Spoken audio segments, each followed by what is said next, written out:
आज तिनसुकिया नगर पालिका के अध्यक्ष पुलक सेतिया ने नगर पालिका कार्यालय के सभागार में एक पत्रकार सम्मेलन का आयोजन कर अपने 1.5 महीने के कार्यकाल का लेखा जोखा प्रस्तुत करने के साथ ही भविष्य की योजनाओं के बारे में भी जानकारी दी। मालूम हो कि भाजपा के नेतृत्व वाली तिनसुकिया नगर पालिका में तीसरे भाजपाई पालिका के अध्यक्ष के रूप में पुलक सेतिया ने 11 नवंबर को अपना कार्यभार संभाला था। अध्यक्ष के रूप में 26 दिसंबर को उन्होंने अपने कार्यकाल की पहली बोर्ड सभा की अध्यक्षता की। इस बोर्ड सभा में तिनसुकिया के विकास हेतु लिए गए प्रस्तावों के बारे में उन्होंने जानकारी दी। आज पत्रकार सम्मेलन में तिनसुकिया नगर पालिका की उपाध्यक्षा इंदिरा राय के अलावे विभिन्न वार्डों के पार्षद क्रमशः पुष्पा सिंह, तरुण प्रताप सिंह, पायल शर्मा, ममता कलवार, प्रदीप राय, अशोक अग्रवाल उपस्थित थे। লৈ পিনে আমি তিনচুকীয়াখনৰ উন্নতিৰ স্বাৰ্থত যাতে সুদূৰপ্ৰসাৰী আমি সিদ্ধান্তবিলাক গ্ৰহণ কৰিব পাৰোঁ, গতিকে তেনে দৃষ্টিভংগী আমি আগুৱাই যোৱাটো বিচাৰিছোঁ। লগতে আমাৰ তিনিচুকীয়াবাসী ৰাইজে অনুভৱ কৰা বা যে তিনিচুকীয়াবাসী ৰাইজৰ যিটো সমস্যা, গতিকে সেই সমস্যাখিনি সূক্ষ্মভাৱে আমি সকলোৱে আমি অনুধাৱন কৰিবলৈ আমি প্ৰচেষ্টা লৈছোঁ। ৱাৰ্ডে ৱাৰ্ডে ৰাইজৰ ওচৰলৈ আমি যাবলৈ চেষ্টা কৰিছোঁ যে বিভিন্ন ব্যৱসায়িক বা বিভিন্ন বাণিজ্যিক সংগঠনৰ পৰা আমি দিহা পৰামৰ্শ আমি বিচাৰিছোঁ, সহযোগিতা বিচাৰিছোঁ। বিভিন্ন আমাৰ জাতীয় জনগোষ্ঠীয় যিমানবিলাক ভাষিক বা বিভিন্ন সংগঠনৰ লগতো আমি কথা পাইছোঁ, বেচৰকাৰী যিবিলাক সংস্থা আছে তেওঁলোকৰ লগতো আমি কথা পাই আমি আলোচনা বিলোচনাত মিলিত হৈ আজিৰ দিনত আমি ক'ব পৰাকৈ আমাৰ এই 1.5 মহীয়া আমি এই কাৰ্যকালত আমি কি কি সিদ্ধান্ত আমি গ্ৰহণ কৰিছোঁ, আমি কি কি পদক্ষেপ আগন্তুক দিনত লৈ আমাৰ তিনিচুকীয়া উন্নয়নৰ কাৰণে আমি কামবিলাক হ'ব, সেইখিনি কথা মই আপোনালোকৰ ওচৰত জনাবলৈ বিচাৰিছোঁ। তিনিচুকীয়াৰ যি পদপথৰ কথা সচৰাচৰ পদপথৰ যিটো আমাৰ ব্যৱস্থা, যিটো আন্তঃগাঁথনিমূলক যিটো ব্যৱস্থা অতি দুৰ্বল, গতিকে পদপথৰ ফুটপাথৰ পৰা বহুত সময়ত আজি দুৰ্ঘটনাত মানুহ পতিত হ'বলগীয়া হয় বা এটা মৰণ ফান সদৃশ বা বহুত জেগাত তেনেকুৱা ধৰণৰ হৈ আছে। বিশেষভাৱে যে মেইনলি JNB ৰোড আপোনাৰ চিৰাপতি পিপল তলৰ পৰা আৰম্ভ কৰি আপ টু তিনকুনীয়ালৈকে যিটো আমাৰ পদপথৰ যিটো অৱস্থা, তাৰ লগতে পিপল তলৰ পৰা চিৰাপতি টুৱাৰ্ডছ এটি ৰোড সকলোখিনি যিটো পদপথৰ বা আমাৰ ড্ৰেইনৰ যিখিনি স্লেব যিটো অপেন হৈ আছে সেইখিনি লগোৱাৰ কাৰণে আমি ব্যৱস্থা আমি হাতত ল'ম, গ্ৰহণ কৰিম। খুব সোনকালেই ৰাইজে এই নতুন বছৰতে এই কামখিনি আপোনালোকে সকলোৱে দেখিবলৈ পাব। তাৰ লগতে আমি যে আজিৰ দিনত যিটো দৈনিক যিখন আমাৰ মৎস্য বজাৰ, যিখন মাছ বজাৰ, গতিকে সেই মাছ বজাৰখনৰ এটা অতি জৰাজীৰ্ণ অৱস্থা চলি আছে। গতিকে মাছ বজাৰ উন্নয়নৰ কাৰণে আমি এটা সিদ্ধান্ত গ্ৰহণ কৰিছোঁ। আমি খুব সোনকালে আমি নিবিদা প্ৰক্ৰিয়াত আমি গুচি যাম। যিটো কাৰিকৰী যিটো অনুমোদন লাগে, কাৰিকৰী অনুমোদন পোৱাৰ পিছতে আমি এইটো এটা নিবিদা প্ৰক্ৰিয়াত এটা গুচি যাম। অলৰেডি এটা আমি সিদ্ধান্ত গ্ৰহণ কৰিছোঁ। তাৰপিছতে আমাৰ যিসকল মই প্ৰথমতে ক'ব বিচাৰিছোঁ যে আমাৰ যিসকল চাফাই কৰ্মী আছে, চাফাই কৰ্মীবিলাকৰ যিটো আৱাস গৃহ কোৱাৰ্টাৰ আমাৰ তামোলবাৰীত আছে, আমাৰ তিনকুনীয়াত আছে, 7 নম্বৰ গেটত আছে। আমি আমাৰ চাফাই কৰ্মীসকলৰ আৱাস গৃহ যাতে ভাল হাইজেনিক মানে এটা স্বাস্থ্যজনিত পৰিৱেশত বা তেওঁলোকৰ খোৱা পানীৰ ব্যৱস্থা ভাল ধৰণে যাতে তেওঁলোকে জীৱন যাপন কৰিব পাৰে, থাকিব পাৰে, গতিকে সেইখিনি আমি ডেভেলপ কৰিবৰ কাৰণে আমি চিন্তা কৰিছোঁ।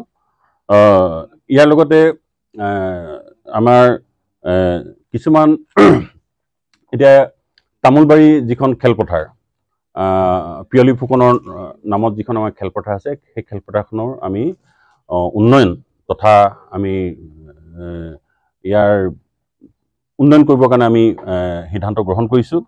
আমাৰ ঐতিহাসিক যিমানবিলাক আমাৰ ঐতিহাসিক যিখিনি স্মাৰক আছে, ঐতিহাসিক স্মাৰক আমাৰ নেতাজী সুভাষ চন্দ্ৰ বোস, লগতে আমাৰ বিষ্ণু ৰাভা, লগতে পিয়লি ফুকন, পদ্মনাথ গোহাঁই বৰুৱা, ৰূপমত জ্যোতিপ্ৰসাদ আগৰৱালা, আৰু আমি লক্ষ্য কৰিছোঁ যে আমাৰ পিপলতলৰ ওচৰত থকা মহাত্মা গান্ধীৰ যিটো প্ৰতিমূৰ্তি, গতিকে সেই উদ্যানখন আমি উন্নয়ন কৰিবৰ কাৰণে আমি চিন্তা চৰ্চা কৰিছোঁ আৰু এটা সিদ্ধান্তত আমি উপনীত হৈছোঁ।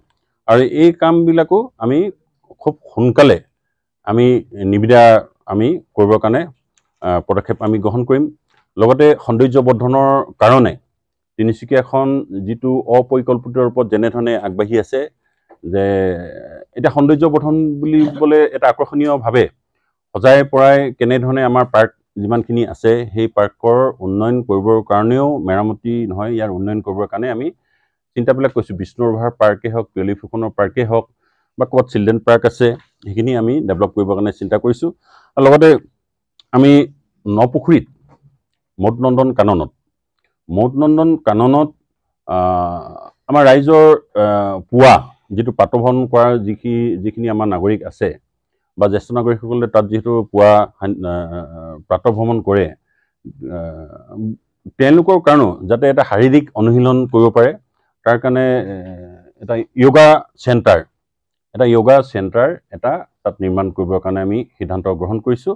তাত শাৰীৰিক অনুশীলন কৰিবৰ কাৰণে ব্যায়ামগাৰ যিখিনি ব্যৱস্থা লাগে, তাত তেনেধৰণে আমি এই দুটা কথা আমি ভাবিছোঁ। তাত ধৰক মানে এটা মৃদু বা কি বুলি ক'ম, এটা চাউণ্ড ছিষ্টেম যাতে আগতে আছিলে সকলোৱে জানে, গতিকে সেই চাউণ্ড ছিষ্টেম লগোৱাৰ কাৰণেও আমি এটা পৰিকল্পনা হাতত গ্ৰহণ কৰিছোঁ। লগতে আমি তিনিচুকীয়াৰ যি আমাৰ ড্ৰেইনেজৰ যি মাষ্টাৰ প্লেন, আমি তিনিচুকীয়াত ড্ৰেইনেজৰ আমাৰ মাষ্টাৰ প্লেনৰ অভাৱ আমি সকলোৱে অনুভৱ কৰি আহিছোঁ। গতিকে বিজ্ঞানসন্মতভাৱে মোৰ বিষয়াসকলক মই নিৰ্দেশ দিছোঁ যে তিনিচুকীয়াৰ ড্ৰেইনেজৰ এখন মাষ্টাৰ প্লেন, জিলা উপায়ুক্ত মহোদয়কো মই অৱগত কৰিছোঁ বিষয়টো। টাউন এণ্ড কাণ্ট্ৰি প্লেনিঙৰ বিষয়াকো মই এই সম্পৰ্কত অৱগত কৰিছোঁ যে ড্ৰেইনেজৰ এখন মাষ্টাৰ প্লেন লাগে, কাৰণ চৰকাৰৰ ফালৰ পৰাও যে ইয়াৰ বাবে যি অনুমোদনৰ কাৰণে যি তেওঁলোকে ব্যৱস্থা গ্ৰহণ কৰিব লাগে, সেই ব্যৱস্থা গ্ৰহণ কৰিম। গতিকে অতি শীঘ্ৰে যাতে তিনিচুকীয়াৰ ড্ৰেইনেজৰ যিখন মাষ্টাৰ প্লেন, গতিকে এই ক্ষেত্ৰত আমি বিচাৰিছোঁ তিনিচুকীয়াবাসীৰ ৰাইজৰ উন্নয়নৰ স্বাৰ্থত যাতে আমি ড্ৰেইনৰ কামখিনিও, নলা নৰ্দমাৰ কামখিনি যাতে তিনিচুকীয়া পৌৰসভাই যাতে ভাল ধৰণে বিজ্ঞানসন্মতভাৱে যাতে ইয়াৰ কাৰণে কাম কৰিব আমি পাৰোঁ। গতিকে এইটো আমাৰ তিনিচুকীয়া বাসীৰ ৰাইজৰ বাবে যাতে ভৱিষ্যত প্ৰজন্মই যাতে ইয়াৰ পৰা এটা সুফল পাব পাৰে, তেনে দৃষ্টিভংগী আমি আগত ৰাখিছোঁ। ইয়াৰ লগে লগে আমি তিনিচুকীয়া পৌৰসভাৰ 15টা আমাৰ ৱাৰ্ড আছে, 15টা ৱাৰ্ডৰ আমি এখন মেপ বিচাৰিছোঁ, এখন মানচিত্ৰ আমি তিনিচুকীয়া পৌৰসভাই বিচাৰিছোঁ। প্ৰতিটো ৱাৰ্ড ৱাইজ মানে এখন আমি মানচিত্ৰ নিৰ্মাণ কৰিবৰ কাৰণে ইতিমধ্যে মোৰ বিষয়াক মই নিৰ্দেশ দিছোঁ যে এইটো এখন মেপ লাগে, যাতে সেই মেপখনৰ পৰা সকলো ৰাইজে যাতে অৱগত হয়। তাৰ লগে লগে আমি তিনিচুকীয়াৰ যি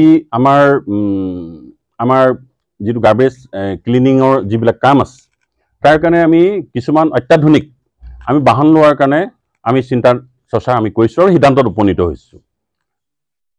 ৰোড ছুইপিং মেচিন, আমাৰ ছুপাৰ চাকাৰ যিটো ড্ৰেইন ক্লিনিঙৰ ক্ষেত্ৰত যাতে ছুপাৰ চাকাৰে কাম কৰিব পাৰে। আমাৰ কম্পেক্টৰ বাহনত 10খন ডাম্পাৰৰ টিপাৰৰ যিটো বহন ক্ষমতা, এখন কম্পেক্টৰত এই বাহনৰ যোগেদি আমাৰ তিনিচুকীয়া জাবৰ লিফ্টিঙৰ যিটো সমস্যা আমি সকলোৱে সন্মুখীন হৈ আছোঁ, মই ভাবোঁ তেনেধৰণৰ বাহনবিলাক আমি ক্ৰয় কৰিম। ইতিমধ্যে ডিব্ৰুগড় পৌৰ নিগম, যোৰহাট পৌৰ নিগম, যোৰহাট পৌৰসভা, গুৱাহাটী পৌৰ নিগম আৰু শিলচৰ পৌৰ নিগমে ইতিমধ্যে এনেধৰণৰ অত্যাধুনিক সা সুविधायुक्त।